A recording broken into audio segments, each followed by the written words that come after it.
कुटुंबातील सदस्यांनी परस्पर सहमतीने केलेले वाटप न्यायालयात आव्हान देता येत नाही. खालील परिस्थितीत आव्हान देणे शक्य आहे.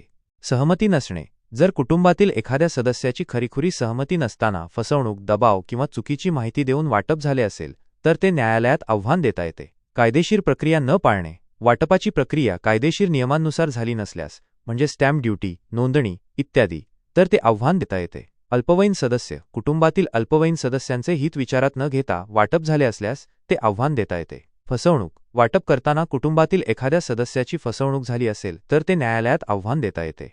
महत्त्वाचे मुद्दे. कुटुंबातील सदस्यांनी परस्पर सहमतीने आणि कायदेशीर मार्गाने केलेले वाटप हे कायदेशीरदृष्ट्या वैध असते. वाटपाची प्रक्रिया स्पष्ट आणि पारदर्शक असावी, ज्यामुळे भविष्यात वाद टाळता येतील. वाटप करताना सर्व कायदेशीर प्रक्रिया पूर्ण करणे आवश्यक आहे. वाटप करताना सर्व सदस्यांचे हित लक्षात घेणे महत्त्वाचे आहे.